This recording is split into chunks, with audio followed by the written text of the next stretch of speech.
os restantes anos, já aqui falou de uma promessa que já deixou, de garantir equipamentos e ligações à internet no próximo ano letivo. Consegue garantir que esses equipamentos e essas ligações estarão todas entregues a quem precisa delas no arranque do ano letivo? Temos que trabalhar para isso, é esse o objetivo que nos propusemos, e é com base nisso que estamos a trabalhar com a indústria, com os editores e produtores de conteúdos pedagógicos, estamos a trabalhar com as entidades, digamos, com os agentes comerciais, de forma a garantir o número de equipamentos suficiente e a trabalhar com os operadores para assegurar um reforço da cobertura do espaço escolar, das zonas de residência, de forma a termos uma cobertura mais robusta do que aquela que existe. E já tem uma estimativa de custos? Quanto é que isso vai custar? Não, neste momento ainda não temos, estamos a fazer esse levantamento, mas enfim, este era um programa que nós tínhamos para desenvolver ao conjunto ao longo da legislatura. Não tiveram de acelerar precisamente por essas circunstâncias. Temos obviamente que acelerar. Mas acha que vai ser preciso isso? O próximo ano letivo vai provavelmente ser nos moldes em que está a terminar este? Ou acredita que vai haver um regresso relativamente normal à escola com as aulas presenciais para todos os anos de ensino? A ver, o avanço para a transição digital é sempre necessário. Portanto, esse é um investimento que seria sempre necessário fazer. Vamos seguramente ter de antecipar. Não peço agora a adivinhação de como vai ser o próximo ano letivo. Há uma coisa que nós temos que olhar para o próximo ano letivo da mesma forma que temos olhado para estes dias que temos vivido, desejando o melhor, mas preparando-nos sempre para o pior. E por isso nós temos que estar no próximo ano letivo preparados para responder a uma situação como esta, que decorra de uma forma mais prolongada, e não ter que improvisar, como temos improvisado ao longo destes meses, onde ninguém estava à espera que de repente, a meio do ano, nos acontecesse uma coisa desta. Na sexta-feira é o dia para começarem a ser retiradas essas medidas, porque hoje é terça, não é? Imagino que nesta altura já tenha essa reflexão feita. Vamos lá ver. Como sabe, o estado de emergência tem um processo institucional que eu acho que temos que respeitar. Primeiro, é a iniciativa do Sr. Presidente da República, e é o Sr. Presidente da República que propõe o desenho concreto do conteúdo do estado de emergência no projeto de decreto que submete ao Governo para o Governo se pronunciar. Depois ele segue para a Assembleia da República autoriza ou não autoriza. No trabalho que temos mantido, e o Sr. Presidente da República tem feito sempre isso, tem trabalhado sempre com o Governo na preparação do decreto. Isso tem sido um trabalho de grande proximidade. Eu diria que haverá algumas restrições institucionais, designadamente em matéria de direitos coletivos dos trabalhadores, que provavelmente serão eliminadas relativamente àquilo que são as limitações à circulação e ao conjunto de atividades. Não antevejo que para já e vá existir qualquer alteração. Ainda este fim de semana, a Presidente da Comissão Europeia dava algumas dicas daquilo que acha que serão as orientações de Bruxelas nessas matérias. E uma das que avançou foi que provavelmente as restrições para os mais velhos devem ser mantidas pelo menos até ao final do ano. Acha que é razoável? Também lhe parece que isso será uma medida que entrará em vigor aqui em Portugal? É evidente que, sendo os mais idosos o grupo de maior risco e o grupo daqueles que, sendo atingidos pela doença, mais graves consequências a doença tem. Basta comparar a taxa de mortalidade entre os maiores de 80 anos, os maiores de 70 anos e o resto da população para perceber como, de facto, as consequências são radicalmente distintas. Bem, sei que muitas das pessoas certamente não morreram por causa do Covid, mas com o Covid, porque teriam outras doenças associadas, mas, e portanto, isso significa que, obviamente, todas as medidas de contenção e distanciamento que vamos ter que manter até podermos viver em total segurança com o vírus, e isso só acontecerá quando houver uma vacina ou um tratamento que inequivocamente permita dar uma resposta pronta a esta doença, é evidente que vamos ter que manter essas restrições, e elas serão tanto mais exigentes para quem tem maior risco. Portanto, pode haver um país a duas velocidades, mais velhos em casa ainda, quando o resto das pessoas já Sim, voltam ao trabalho. Vamos ter seguramente um país com múltiplas velocidades, porventura de regiões diferentes, de setores de atividade diferentes, de pessoas com riscos diferentes. Vamos ter seguramente isso. Portanto, levantar restrições, por exemplo, em zonas diferentes do país, no Pode interior ser, do país? Pode ser, é uma hipótese que não devemos excluir neste momento. O Presidente da República falou outro dia no perigo de criar guetos aqui, até falava na população idosa que representa 1/3 da população portuguesa e que isso poderia criar aqui também ali um fosso. Tem essa preocupação? Como é que dá a volta a este problema, tendo em conta que está a dizer que há uma possibilidade da população idosa ficar mais tempo em casa do que o resto da população? Há uma coisa que nós sabemos aqui. Este vírus é um vírus que não anda sozinho. Somos nós que os transportamos. E que vai passando entre nós, vai circulando entre nós consoante a nossa proximidade. Por isso, quando dizemos às crianças, não é a altura de visitarem os avós, não é por maldade para com os avós, não é para pôr os avós num gueto. É para proteger esses avós. Eu, aliás, já disse isto, quer dizer, a minha mãe, que é a pessoa mais, em toda a sua vida, foi a pessoa mais indisciplinada que eu alguma vez conheci e a maior amante da liberdade, tem sido, nestes momentos, uma coisa de uma extraordinária disciplina, com um argumento, aliás, muito inteligente. É que eu estou aqui a ganhar anos de vida. E como é uma mulher otimista, apesar dos seus 87 anos, acha, e bem, e ainda bem, que está ali a ganhar anos de vida. E é verdade. E nós temos o dever especial de proteger os nossos idosos se queremos, efetivamente, ser uma sociedade decente, onde estamos aqui todos para nos ajudarmos uns aos outros. Não se trata de guetizar, trata-se de proteger. De proteger. A Presidente da Comissão Europeia, também na mesma entrevista que deu um jornal alemão, desaconselhava os europeus a não planearem as suas férias de verão. O senhor também tem este conselho para os portugueses para não fazerem grandes planos para as férias de verão, para não começarem a planear já as suas férias no Algarve este ano? Bom, eu não querendo correr o risco de ser otimista, o que eu diria é que esperem talvez mais umas semanas, mas não deixem de pensar nas férias de verão. Seria, aliás, para a economia portuguesa um dano imenso se o próximo verão fosse um verão onde o turismo não tivesse condições de funcionamento mínimo. Portanto, quero crer que até ao verão a situação estará suficientemente controlada para podermos ter podemos ter as férias, com certeza, e depois podemos gozar o melhor possível. Agora, obviamente, não tenho dúvidas que, tal como aconteceu quando foi o ataque às Torres Gêmeas, que durante bastante tempo isso teve impacto sobre a retoma da aviação, porque as pessoas tinham medo de andar de avião, seguramente não creio que a primeira coisa que as pessoas vão fazer é marcar férias, sobretudo para locais muito distantes, sabendo que podem ser surpreendidas, como aconteceu agora, a milhões de pessoas em todo o mundo, em pleno gozo de férias, a ficarem isoladas pelo encerramento de fronteiras, pelo cancelamento de voos, etc. Agora, eu para já aos portugueses diria um conselho que é: planeiem as férias cá dentro, porque estamos sempre mais seguros cá dentro, nesta fase, e menos sujeitos à incerteza. Uma e já que estávamos a falar da Comissão Europeia, ontem a Comissária Europeia, Vestager, falou de uma possibilidade, enfim, que também é nova nos tempos que correm, que já vinha atrás, foi abandonada, mas agora parece ter ressurgido no discurso político, que tem a ver com os governos nacionais poderem tomar participação nas empresas privadas para antecipar qualquer eventual tomada de posição por parte de empresas chinesas. Começou a rir-se quando eu falei desta pergunta. Não, porquê? Não, comecei a rir porque tenho visto que esta crise tem sido de tal forma perturbadora que até as mentes mais liberais, de repente, redescobriram o papel do Estado. Eu, como social-democrata, só me posso regozijar com isso.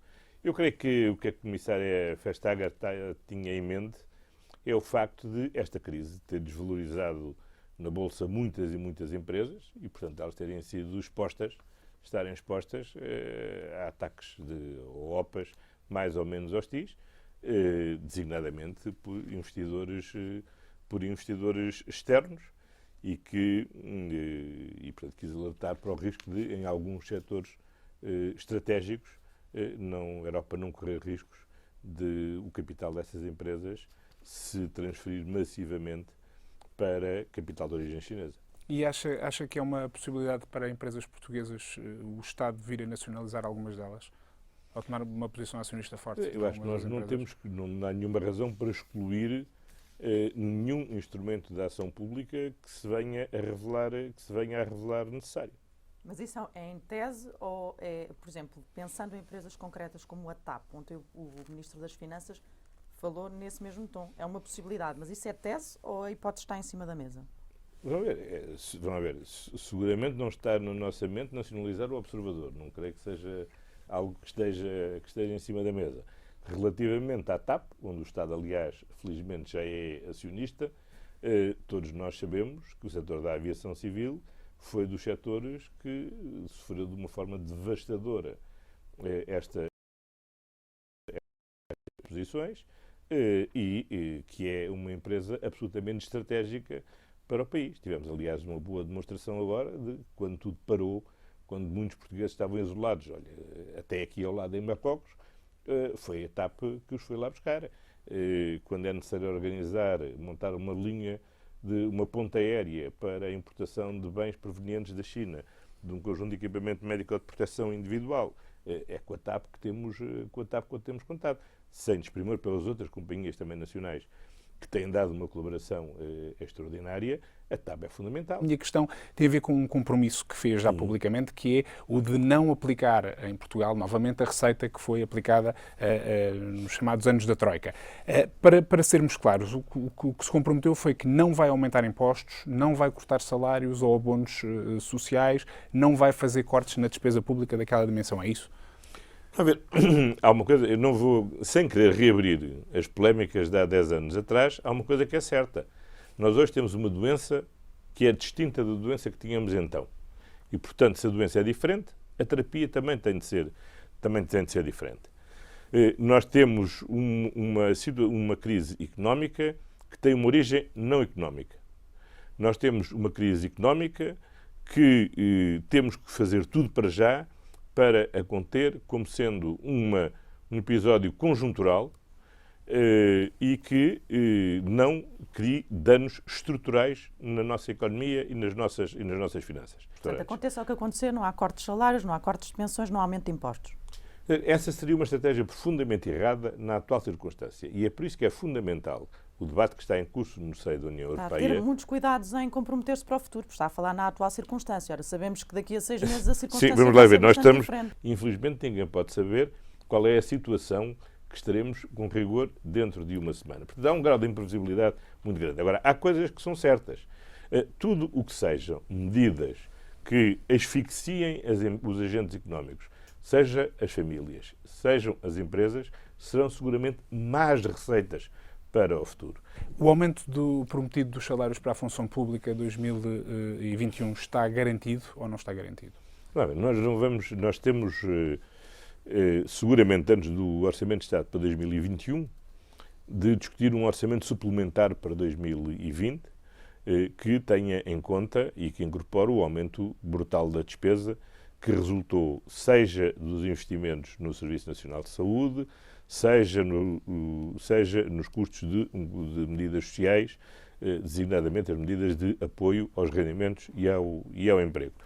Lá chegaremos ao orçamento de 2021. Mas admite que não haver condições para isso neste momento? Ouça, se me pergunta assim, se pode não haver condições, pode não haver condições, como pode ser que haja condições. Investimentos considerados essenciais e que já estavam numa fase avançada de desenvolvimento, nomeadamente o aeroporto do Montijo, faz sentido continuar com esse projeto ou admite que isso agora tenha que ficar congelado, até porque é expectável que o número de turistas que se estava à espera não venha a concretizar-se nos próximos tempos? Vamos ver, haverá seguramente uma quebra no turismo nos próximos anos, mas essa quebra não é uma quebra que comprometa aquilo que são os cenários de desenvolvimento de infraestruturas essenciais como o novo aeroporto internacional. Esse novo aeroporto internacional será sempre necessário, porque, como vimos, no passado, o crescimento ultrapassou muito as previsões. Mas é para avançar como está previsto em termos de calendário? Eu espero que seja, porque este não é o momento de desinvestir, é mesmo o momento de investir. Há, aliás, obrigações contratuais nesse sentido e têm que ser criadas as condições institucionais para que esse investimento seja possível de realizar.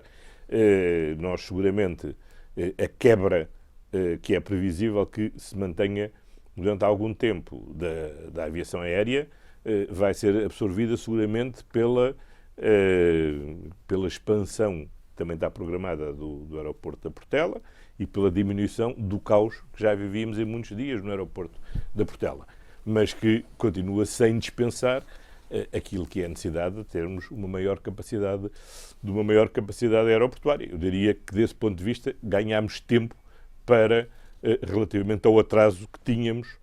Havia um desenho formulado antes desta crise ser conhecida de substituição do Ministro das Finanças este verão, porque era precisamente quando havia uma vaga para o Governador do Banco de Portugal e que havia essa troca a ser feita. O que nós estamos a querer tentar perceber é que se esta continua a ser a altura para essa substituição acontecer. Mas essa hipótese que está a dar como adquirida não havia, dizia-se que podia acontecer. Mas nunca foi desmentida, na verdade. Nada se alterou sobre essa matéria. Tal como se dizia, pode-se continuar a dizer, tal como não era realidade, continua a não ser realidade. Então, tal como não estava garantido que fosse, continua a não estar garantido que assim. Então vamos só por partes, até porque nesta altura é importante que haja alguma estabilidade no funcionamento das instituições. Sabemos, e isso é um facto, que o prazo de substituição do Governador do Banco de Portugal está aí a chegar, falta pouco mais de um mês. Esse processo está a decorrer, está a fazer os contactos necessários para a substituição a tempo do Governador? Esses contactos serão feitos no momento próprio, porque já o Sr. Governador está no pleno uso das suas competências, está a cumprir o seu mandato, não há nenhuma razão para alterar ou limitar as competências ou o mandato do atual Governador. Devemos respeitar o mandato do atual Governador até ao final. Tem tido agora, aliás, um papel particularmente importante, tendo em conta que o Banco Central Europeu foi fundamental no primeiro impacto na resposta a esta crise, travando desde já os riscos de uma nova espiral que pudesse criar um risco de dívidas soberanas. A ação pronta do Banco Central Europeu foi importante e determinante nessa matéria, e a participação do Governador do Banco de Portugal no Conselho de Governadores do Banco Central Europeu é, obviamente, importante e devemos manter e respeitar esse calendário. O Ministro das Finanças, ainda ontem, na entrevista que deu à TVI, não recusou a hipótese de abandonar o Governo mesmo nesta fase para ir para o Banco de Portugal. Eu pergunto-lhe, para o Primeiro-Ministro faz sentido que nesta fase o Ministro das Finanças mude? Olha, há uma coisa que lhe posso garantir. Se e quando houver qualquer alteração do Governo, serei eu a decidir e eu a comunicar. A verdade é que não tirou o tema da agenda, não foi claro a tirar esse tema da agenda, não é claro que o Ministro das Finanças continue em funções... Há uma coisa que nós sabemos na vida política, é que não há nenhum cargo político que não seja a prazo. Seja o do Ministro da Defesa, seja o do Ministro da Educação, seja o do Primeiro-Ministro, e também o dos Ministros das Finanças. Os cargos políticos as pessoas não são Primeiros-Ministros, Ministros das Finanças ou Ministros da Defesa. As pessoas estão no exercício dessas funções. E, portanto, não vale a pena andarmos a especular sobre o futuro do Ministro das Finanças ou sobre o futuro de qualquer outro membro do Governo ou sobre o meu futuro ou o futuro de quem quer que seja.